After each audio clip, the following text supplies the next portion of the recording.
Ông bà ta thường hay nói rừng thiên nước độc, quả là không sai. Và trước mắt tôi, bên cạnh vẻ đẹp hùng vĩ của thiên nhiên, vẫn còn những điều kỳ bí, những điều bí ẩn mà chúng ta chưa khám phá được.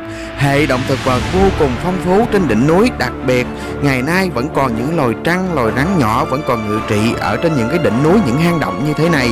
Và mong muốn chinh phục được những hang động là điều mà tôi ấp ủ bấy lâu nay. Sau đây mời mọi người cùng tôi với những cái hành trình khảo sát những cái chuyến hang động.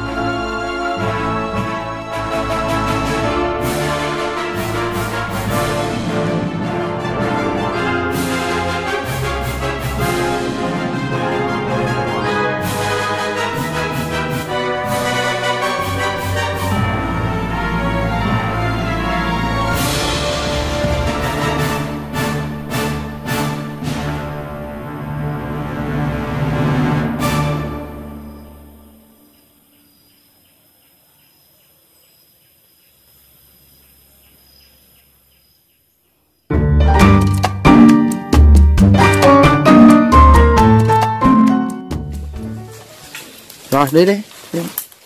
Đó, bây giờ phải nhìn lết nè.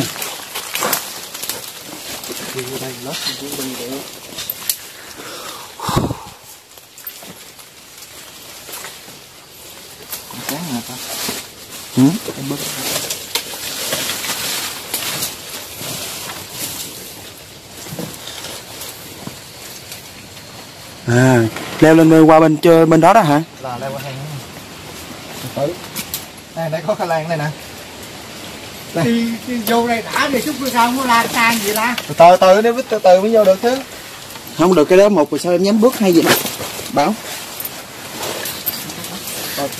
Rồi em đứng đó em truyền cầm giùm anh nè. Rồi em lại xê đằng kia đi, em cầm giùm anh. Đừng anh bước qua, không có quay đâu. Cũng đang quay nó nhưng mà không có quan trọng. Quan trọng là an toàn. Đúng rồi. Gì cũng vậy. Đi lùi đi. Chưa có chỗ bước nữa. Ra thấy bước anh mới đi được chứ. Đây bước. Rồi. Ok, chuyền tay ra anh. Rồi chuyền này. Chuyền tay ra. Rồi đi bước lên đi.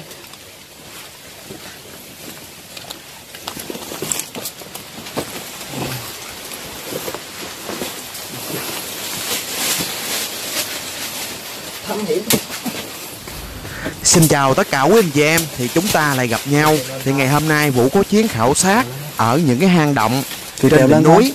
Và quá trình di chuyển như thế này, mọi người thấy đó, tôi phải vượt qua rất nhiều bãi đá, rất là nguy hiểm. Tuy nhiên, vì cái niềm đam mê của mình cũng như là muốn cống hiến cho mọi người những chuyến đi, những chuyến thám hiểm thật sự ý nghĩa và thật sự gây cấn, Vũ sẽ tiếp tục thực hiện những cái video nói về chủ đề về hang động. Và đặc biệt hơn nữa là những hang động này chưa có dấu chân người đặt tới. Bởi vì nếu như chúng ta khám phá những điều mà mọi người đã làm rồi thì điều đó không còn gì gọi là hấp dẫn nữa. Và trong ý định để xây dựng kênh YouTube này, Vũ sẽ dành riêng một cái chủ đề, đó chính là khám phá những cái top hang động mà chưa có dấu chân người đặt chân. Đặc biệt những hang động này có những cái câu chuyện truyền thuyết liên quan đến những loài rắn khổng lồ, hoặc là nơi trú ẩn của các vị thần linh, hoặc là những cái hang động gắn liền với những cái câu chuyện liêu trai chí dị. Và chuyến đi ngày hôm nay thật sự vất vả, bởi vì cơn mưa đầu mùa đã làm cho những bước chân nặng nề hơn. Tuy nhiên, mình đã vượt qua những bãi đá trơn trượt đầy chông gai và hiểm trở, với mong muốn khám phá những điều mới lạ. Và chuyến đi này đã dạy cho mình rất nhiều bài học. Bài học đầu tiên đó là sự yêu quý thiên nhiên, tôn trọng và bảo vệ thiên nhiên. Bởi vì thiên nhiên đã ban tặng cho con người nhiều điều trong cuộc sống. Tuy nhiên chúng ta đã lơ là, thờ ơ, hủy hoại thiên nhiên. Trên đường đi như thế này, đơn giản là Vũ nói một điều: thiên nhiên đã ban tặng cho chúng ta rất nhiều loại cây thuốc nam, đặc biệt là những cái cây ngải mà chỉ có những người làm nông, làm rẫy, những người đi rừng hái thuốc, họ mới phát hiện được rằng vùng núi mà chúng ta đang sinh sống có rất nhiều loài thuốc quý. Và thêm một điều vô cùng bất ngờ mà Vũ muốn gửi đến mọi người là trong hệ thống hang động như thế này có những cái con suối ngầm. Những con suối ngầm này đã cung cấp nước và nuôi sống cho những người dân ven núi. bao nhiêu đời nay. Và lần đầu tiên mà khi mình nếm thử cái vị nước mát ngọt trong lòng những hang động, thật sự khó quên. Dòng nước này hoàn toàn trong sạch và mọi người có thể dùng thử được. Và mình khẳng định rằng chưa bao giờ mà mình uống được một loại nước tự nhiên nào ngon như thế này. Người mẹ thiên nhiên đã hào phóng ban tặng cho ta rất nhiều thứ trên cuộc đời. Tuy nhiên, sự khai phá, xâm lấn của con người đối với tự nhiên làm cho tự nhiên mất đi những vẻ hoang sơ vốn có của nó.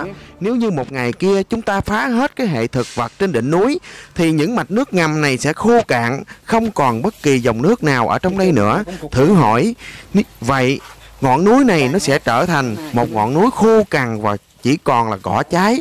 Điều đó thật là đáng buồn. Thông qua video này, Vũ muốn kêu gọi mọi người hãy yêu quý thiên nhiên, tôn trọng thiên nhiên và bảo vệ thiên nhiên. Mọi người có thấy một cái làn sương mỏng ở phía trước cái ống kính, đó là hơi đá phát ra. Nó giống như sương khói nhẹ nhẹ. Đây là một điều hết sức thú vị và khi chúng ta chinh phục những cái hang động như thế này. Ngày hôm nay thì Vũ chủ yếu là đi khảo sát những hang động, bởi vì để khám phá một hang động không phải là một điều đơn giản, phải chuẩn bị đầy đủ những yếu tố vật dụng cần thiết. Và chúng ta có thể mất hàng giờ cho những cái chuyến đi trong hang động như thế này, bởi vì trong lòng hang động có rất nhiều lối đi và chúng ta phải hết sức cẩn thận và phải lên một phương án kỹ càng và có sự chuẩn bị cần thiết đầy đủ mới dám khám phá vào, đi sâu vào trong những cái lòng núi. Và chuyến đi ngày hôm nay, Vũ đã biết được một số hang động rất kỳ lạ ở đây. Và hẹn lại một ngày nắng đẹp trời, Vũ sẽ bước vào khu vực này và sẽ chinh phục từng hang động và gửi đến mọi người. Và bây giờ mọi người tiếp tục xem chuyến hành trình của mình nha. Quá trời, có nước ở còn cả tầng ở đây, nó đi còn chưa hết.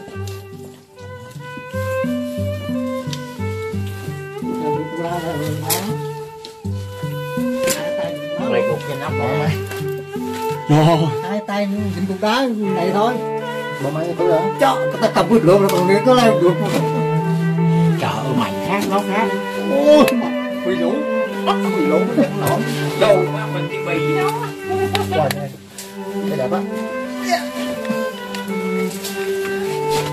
Có rồi vô. Mở máy lên nè. Máy nó tắt nguồn đi. Trời. Này.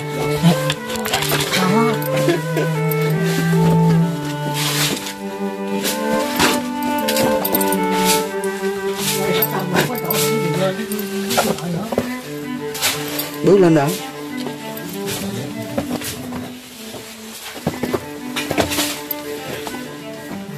Wow, như cái mái nhà vậy chú.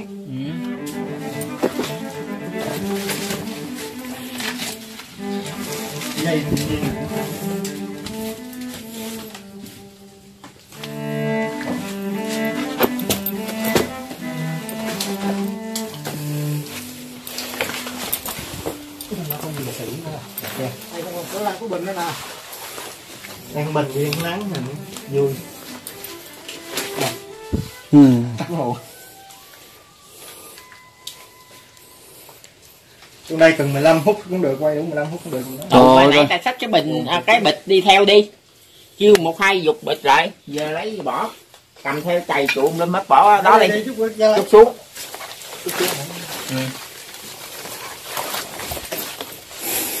Quá nhiều lan luôn. Quá nhiều lan. Wow, lan bù lù.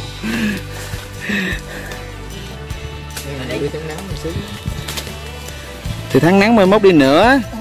Nó bồng á.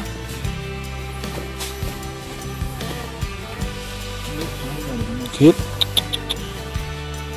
Đứng lên mấy cái cây này nha. Em mình nước trơn lắm á.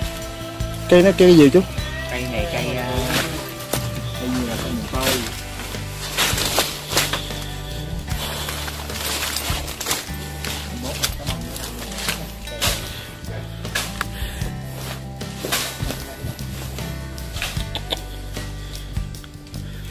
Ôi ôi.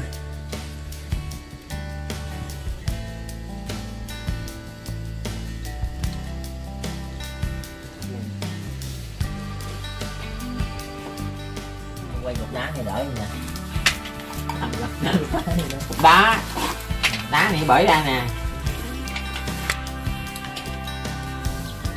Chào con chú.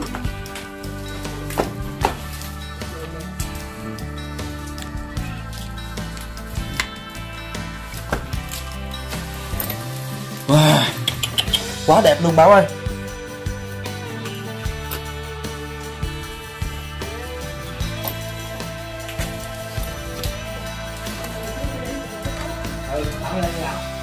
Bảo lên đi Bảo.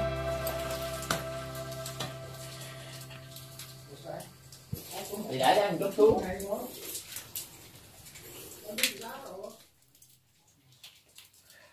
Rồi xin chào tất cả quý anh chị em nha. Thì trong chuyến đi ngày hôm nay á, thì bây giờ Vũ đang bước vào một cái hang động thứ nhất. Thì bây giờ mấy chú đang chờ ở ngoài cửa hang. Thì mình sẽ vào đây một mình để mình khám phá, và chỉ đi một đoạn thôi. Tại vì cái đoạn hang này dễ đi. Thì mình sẽ tiến hành đi ở khu gần đây để cho mọi người thấy rằng là trong hệ thống lòng núi của ở núi Chúa Trang này á, có rất là nhiều hang động. Tuy nhiên ngày hôm nay á, lại là một cái ngày là mưa gió rất là nhiều, thành ra là quá trình quay phim nó cũng rất là hạn chế. Đó, mình quay ánh đèn cho mọi người xem ha.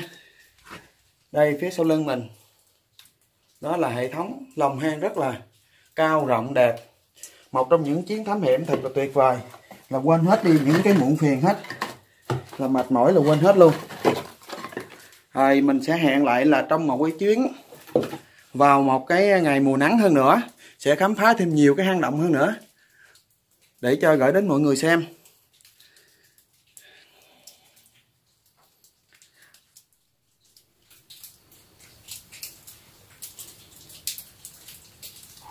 Wow, quá cao luôn.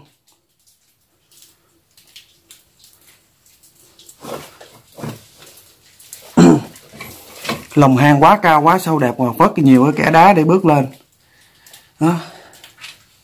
Có thể là cái gọi là tòa nhà còn mấy tầng luôn, chứ không phải đơn giản là một hang nhỏ. Và dưới đây là mọi người hãy nhìn xem nè. Có những cái lối mòn, chỉ có những cái người mà những cái chú đi rừng đi rễ ở đây mới phát hiện được những cái hang động lớn như thế này. Và ở đây là mình đứng vị trí này, cách đó cũng phải là 4 mét, rất sâu ở dưới. Và ở trên rất xa nha mọi người. Thì nếu mà đi thám hiểm những hang động thế này thì cần phải là chuẩn bị những loại dây cần thiết để trong quá trình mình leo trèo nó an toàn. Đó, ngày hôm nay mình chỉ là đi tới khu vực này để biết được rằng có nhiều hang động, để trong thời gian tới mùa nắng thì mình tiếp tục là nhờ các chú ở đây khám phá thật sự một hang động. Đây, tảng đá rất kỳ lạ.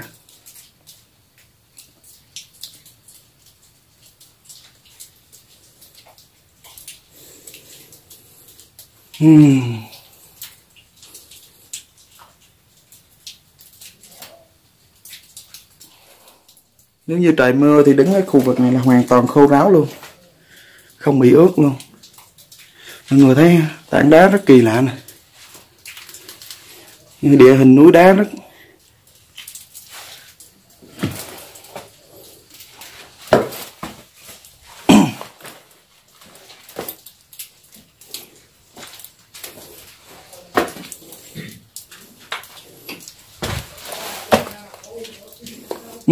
cục đá, tảng đá to kỳ lạ kìa.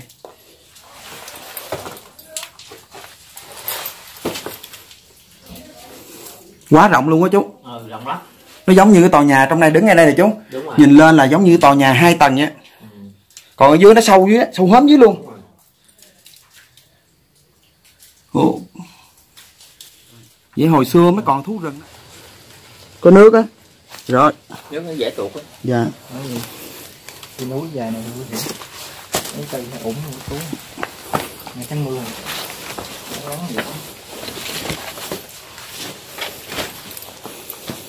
ôi, quay ra ngoài ra của Đại Phước à, nó cái trong quay ra ngoài quay dạ dạ nó làm càng cởi tự nhiên cái rèm cửa không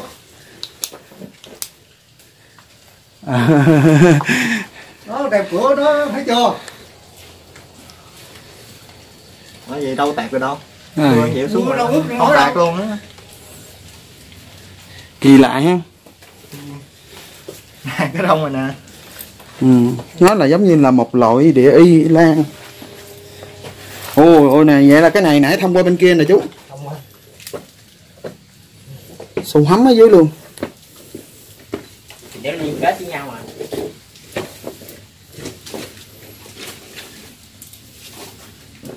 Khiếp Anh chị mình kìa, mình đang ngồi đây nghe rõ luôn á. Vậy hả?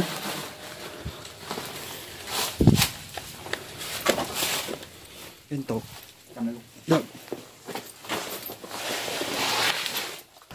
Qua những cái chuyến sơ khảo như thế này, đặc biệt với những cái lòng hang rộng lớn và chưa có dấu chân người vào trong đó thám hiểm, thì những cái câu chuyện về những loài rắn khổng lồ, những loài trăng khổng lồ từng ngự trị trong những hệ thống hang động như thế này là một điều có căn cứ, có cơ sở, chứ không phải là một lời truyền miệng để hù dọa một ai đó.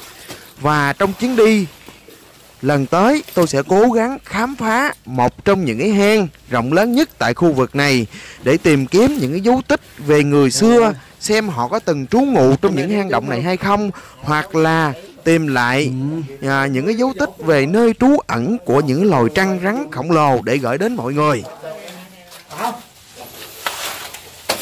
Có máy không? Quay thằng này nè.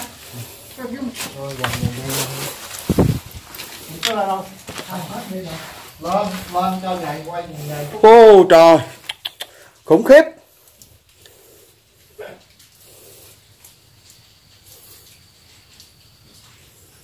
Trời ơi, trong đây đâu có dơi hả chú? Không.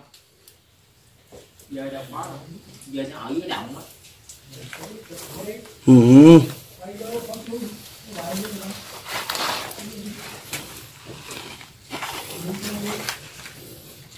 Rồi vừa quay về giới thiệu người ta luôn.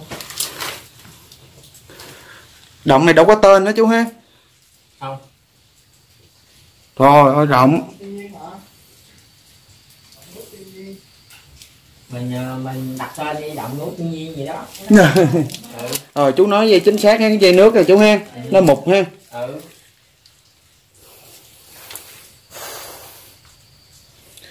Rồi mọi người nhìn thấy nha, phía trước đó là khoảng là mấy chục mét nữa là một cái động lớn. Tuy nhiên bây giờ đây nè, không thể nào bước qua được. Mình là quay phim trên, tuy nhiên là cũng phải là đảm bảo được yếu tố an toàn. Thì để muốn quay được những cái thước phim hoặc những cái câu chuyện hay về những hang động này, cần phải là trang bị thật kỹ càng về sức khỏe. Bây giờ là nãy giờ leo cũng nhiều. Và thêm vào đây nữa là địa hình nó khó đi nữa, mưa ẩm ướt. Rất kỳ lạ, những cái tảng đá. Cắt chồng với nhau. Dạ.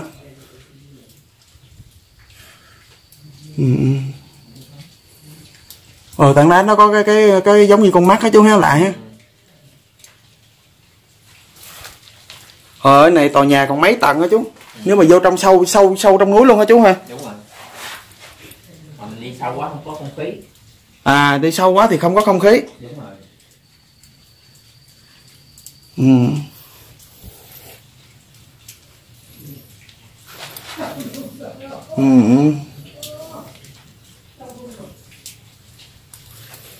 Ở trên cũng ở trên thì cao rộng mà ở dưới thì sâu thăm thẳm á.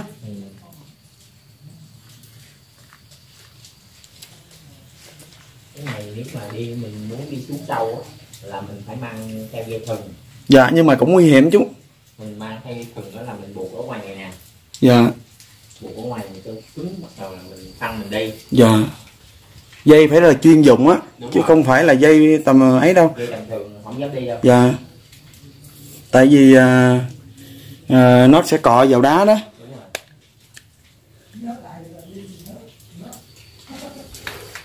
Quá kỳ lạ. Còn đây là một cái mái nhà nè, cái vòm mái nhà luôn, không bao giờ là mưa giọt luôn được luôn. Vậy là mùa nắng đó, phải nhờ mấy chú thám hiểm một chuyến thật sự trong hang mới được. Bữa nay chẳng qua là chỉ là mới ở ban đầu ở bên ngoài để mình bước vào một cái đất dẫn.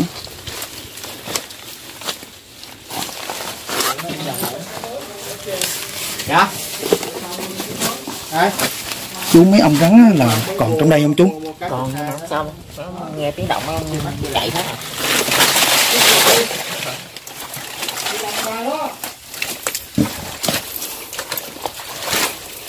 Wow. Cái nhớ luôn rồi. Vậy? Quay được rồi đây. Thua. Vậy là hết duyên phải không? Ồ, chú nói chính xác, dây nước quá nguy hiểm đó chú ha. Nhiều lắm. Rất là mềm. Ôi, quá trời luôn. Nó rắc về là dễ đứt. Quá nhiều hang động, không thể nào mà trong một vòng một ngày có thể là khám phá hết được. Cái này chỉ là một ngày có thể là được một hang là mừng lắm. Nãy gì đi mấy con hang này chứ mấy?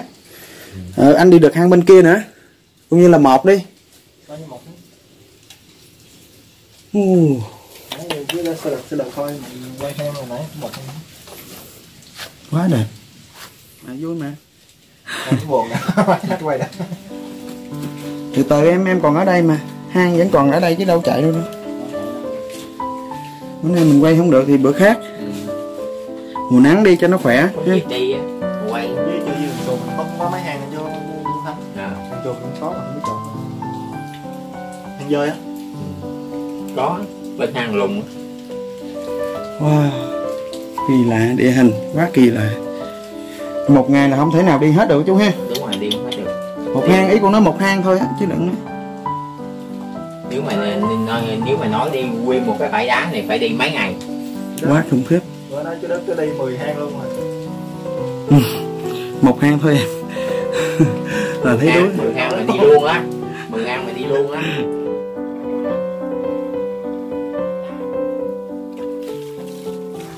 Vậy là ngày hôm nay tôi đã kết thúc chuyến khảo sát những hang động. Giờ đây tôi có thể tận hưởng được những dòng nước mát lạnh từ trong lòng suối ở các hang động chảy ra. Bao nhiêu khó khăn vất vả không là gì so với những điều mà tôi tìm thấy được trong chuyến đi này. Hẹn gặp lại mọi người ở video tiếp theo. Chúc mọi người có những giây phút giải lao và thư giãn thật sự có ý nghĩa nhất. Và tôi sẽ hẹn lại những hang động này trong những video tiếp theo vào một ngày nắng đẹp. Rồi, xin cảm ơn tất cả mọi người. Mọi người vui lòng bấm đăng ký kênh, like và share video này giúp tôi.